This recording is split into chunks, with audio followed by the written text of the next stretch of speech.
자, 그러면 세액공제를 높이기 위한 현실적인 전략은 뭐가 있는지 한번 알아볼까요?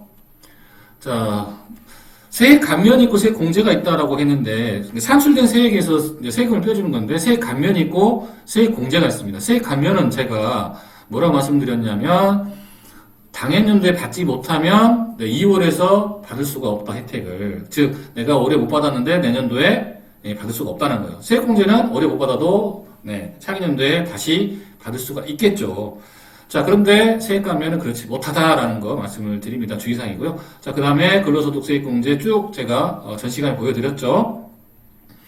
자, 중소기업 취업자에 관련된 세금 감면입니다. 자, 세액공제가 아니에요. 세금을 감면해주는데 자, 여기 보이시죠? 과세년도 2월 하는 게 불가능하니까 반드시 당해년도에 감면을 적용받아라 라는 말씀입니다. 자, 청년은 근로계약 체계를 현재 15세부터 34세 이하인 자. 자, 예를 들어서 군복무기간이 길었던 분들, 이런 분들은, 차감하고 계산하니까, 즉, 6 더하면 39세까지, 39세까지, 아니면 40세까지, 이거 좀 계산 정확하게 해봐야 돼요. 자, 그래서, 기본적으로, 15세부터 34세 청년으로 이야기하고요. 감면기간이 몇 년이에요? 5년입니다, 5년. 그죠, 5년. 자, 5년. 그리고 감면율이 무려 90%입니다. 자, 세금 10%만 내면 돼요. 90% 빼니까. 그죠? 네. 자, 그 다음에 고용자 60세 이상자, 그리고 장애인, 그리고 격려 단절 여성. 이런 분들은 3년 동안 70%를 감면을 해준다라는 겁니다. 자, 감면 한도가 과세기간별 150만원 한도입니다. 자, 이거 굉장히, 혜택 받으면 좋겠죠. 네. 자, 근로소득 세액공제입니다. 자, 근로자는 또 세액공제도 해요. 아까 소득공제도 했죠. 총급여에서 근로소득 공제를 해줬는데, 이번에는 뭐예요? 세금, 산출된 세액에서, 세액공제를 해줍니다. 그래서, 자, 세액공제는, 이런 계산식에 의해서, 공제를 해주는데요. 한도가 있죠? 한도에 대해서 우리 여러분 잘 참고하시면 될 것 같고요. 자, 자녀 세액공제가 있습니다. 자녀 있는 분들, 이렇게 세액공제가 되는데, 자, 여기서 주의할 사항이 있죠? 자, 자녀 세액공제는 기본공제 대상 자녀가 있다면 그 인원수만큼 세액공제를 해줍니다. 이런 그 조건들이 있는데, 여러분들 그 자녀 장려금을 받는 분들, 자, 자녀 장려금을 받는 분들은 오히려 자녀 장려금을 선택하는 게 합리적이다. 라는 거 요거 주의하시고요. 자, 아동수당과 중복이 불가하기 때문에 아동수당 선택이 합리적이다. 요런 것들, 자녀 세액공제를 내가 받아야 되는지, 수당을 받아야 되는지, 요거 정확하게 여러분들 아셔야 될 것 같은데요. 이게 또 유리하다는 부분, 또 합리적이다는 부분, 명심하시기 바랍니다. 자, 연금계좌 세액공제입니다. 자, 연금계좌 세액공제는, 자, 아시다시피 여러분들 연금저축, 또, 퇴직연금 합해서, 50세 이상 900만원 한도죠. 자, 근데 평균적으로 우리가 50세 이상 아니라고 가정했을 때 400, 700이죠. 근데 이게 내년도에 600, 900으로 또 늘어나게 됩니다.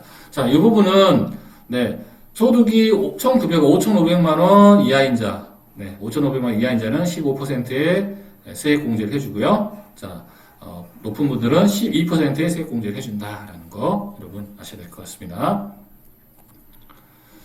자, 보장성 보험, 이거 좀 늘어났으면 좋겠는데요. 자, 100만원 한도에 12% 공제율이고요. 장애인은 추가로 또 해준다. 요거 이해하시면 될 것 같습니다. 자, 의료비 세액공제입니다. 자, 의료비 세액공제는 총 급여의 3% 이상을 사용해야지 시작이 됩니다. 자, 신용카드 사용 금액에 대한 그 소득공제는 뭐죠? 25%, 총 급여의 25% 이상을 사용을 해야 돼요. 그 이하는 어떻게 해요?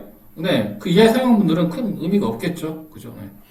자, 그러면 어떻게 해야 되느냐. 맞벌이 같은 경우에는, 소득이 낮은 분들 25% 되는 확률이 높습니다. 그 부분을 제가 맞벌이 전략에서 제가 다시 한번 설명드릴게요.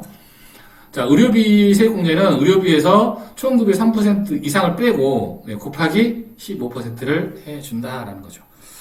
자, 그쵸? 그래서 일반 기본 공제 대상자 의료비 연간 700만원 한도에서 15%. 자, 이런 부분들 잘 명심해 주시기 바라는데요. 자, 여기서 좀 우리가 전략적으로 쓸 수 있는 게 뭐죠? 자, 나이 소득 금액 제한이 없어요. 그래서 생계를 같이 하는 부양가족도 해당이 되고요. 그렇기 때문에 배우자가 좀 밀어줄 수가 있는 혜택이 있는 거죠. 소득 금액 제한이 없으니까. 그래서 한쪽으로 몰아줄 수 있다라는 거. 그래서 이 부분을 좀 전략적으로 잘 활용할 필요가 있다라는 거 말씀을 드리겠습니다.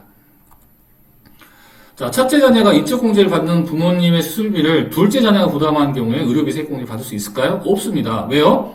자, 의료비 세액공제는 기본공제 대상자를 위해 지출한 의료비가 공제 대상에 해당되는 것이다 라는 거죠. 그래서 첫째 자녀는 의료비를 직접 지출하지 않아서 안 되고, 둘째 자녀는 뭐예요? 기본공제 대상자를 위해서 의료비를 지출을 했으므로 자, 공제받을 수가 없다. 둘째 자녀는 첫째 자녀, 그러니까 자기의 기본공제 대상자가 아닌 사람을 대상으로 의료비를 지출했기 때문에 공제받을 수 없다는 거죠. 하지만 소득 연령 조건을 충족하지 못하는 부모님을 위해서 지출한 의료비는 공제가 가능한가요? 라는 겁니다. 네.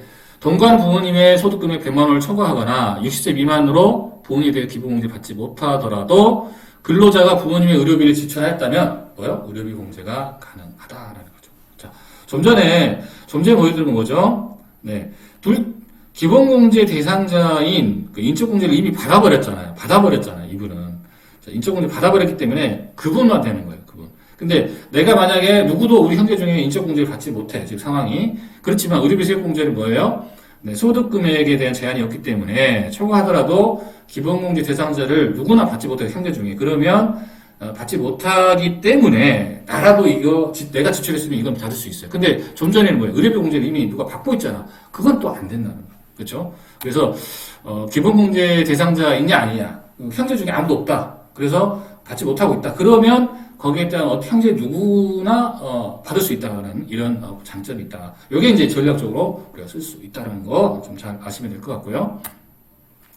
자, 따로 살고 계신 부모님의 의료비에 지출한 경우 세액공제가 가능한가요? 네, 자, 주거 형편상 어쩔 수 없지만 나이 소득 여건을 따지지 않기 때문에 공제가 가능하다. 아까처럼 단 부모님이 다른 사람 기본공제 대상자가 되면 안 된다라는 거 명심하시기 바랍니다. 자, 보험회사로부터 보험금을 수령했어요. 그러면 어떻게 해요? 네, 그거는 공제 대상이 안 된다라는 거예요. 네, 자, 의료비 공제 대상이 안 된다. 보험회사로부터 수령한 보험금으로 지급한 의료비는 공제 대상이 아니다라는 거죠.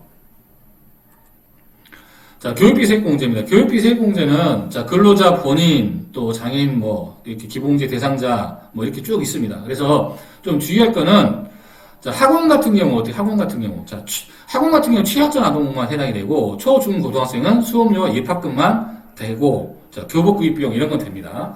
자, 그래서 요거 좀 차이가 있다는 거라는 거. 그다음 대학생은 자, 수업료와 입학금 자, 이렇게 나눠진다라는 거.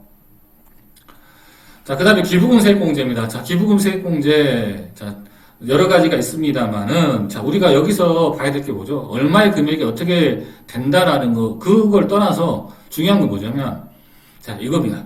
자, 소득 요건을 충족했을 때 만약에 배우자가 소득 요건을 충족을 했어요. 그러면 배우자가 혹시나 이제 낼 수도 있잖아, 기부금을 본인이. 그랬을 때도 어떻게? 네, 내가 세액공제가 가능하다.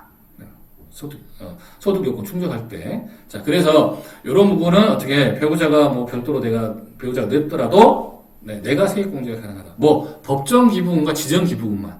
정치자금과 우리사주자금 기부금은 안 돼요. 소득 요건을 충족했더라도 배우자가 됐거나 부양가족이 낸 기부금에 대해서는 내가 받을 수가 없지만 법정 기부금과 지정 기부금은 소득 금액만 충족하면 어떻게? 내가 세액공제를 받을 수 있기 때문에 몰아줄 수 있다. 이런 부분 좀 이해를 하시면 좋겠습니다. 네. 자, 월세 세액공제입니다. 월세 세액공제는 내년도에 또 개정이 돼서 좀 더 늘어나기 때문에 우리가 좀 주의 깊게 잘 봐야 돼요. 유심히 잘 봐야 되는데, 자, 총 금액에 따라서 공제율 12%, 10%입니다. 그리고 이 부분들 제출의 증명 서류 이런 것들이 있다는 거, 이런 부분들 명심하시고 잘 활용하면 좋을 것 같습니다. 전략적으로 무엇을 짤 것이냐에 대한 부분은 제가 다음 시간에 좀 더 자세하게 말씀을 드리도록 하겠습니다. 자, 구독, 좋아요, 알람, 그리고 SNS 공유 부탁드리겠습니다. 감사합니다.